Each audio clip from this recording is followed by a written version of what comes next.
అరే వీళ్ళెవరోళ్ళమ్మ గామెనే. నమస్తే అమ్మా. నమస్తే నమస్తే. మంచిగున్నావా లింగవ్వా?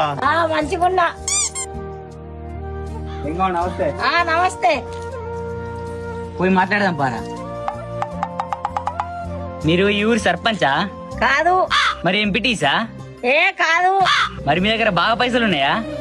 లేవు. మరి ఈ ఊరోళ్ళంతా మీరు కనవడంగానే మంచిగా మాట్లాడుకుంటా నమస్తే పెడుతుర్రు, మీరేం చేస్తారు? నేను మంత్రాలు చేస్తా, అందుకే నాకు నమస్తే పెట్టకుంటే నేను మంత్రాలు చేస్తా అని నాతోటి మంచిగా మాట్లాడుతావు. నమస్తే లింగవ్వా, ఎటు పోయినావు? నా బిడ్డను కూడా లవ్ చేస్తుంటాట. ఇప్పుడు ఆయనకు చేతబడి చేసేస్తాన్నా. నేను అట్టిగా పోతలేను, నన్ను వడగట్టి పాడగట్టి నన్ను పాడల్లో వండబెట్టి. Download ShareChat.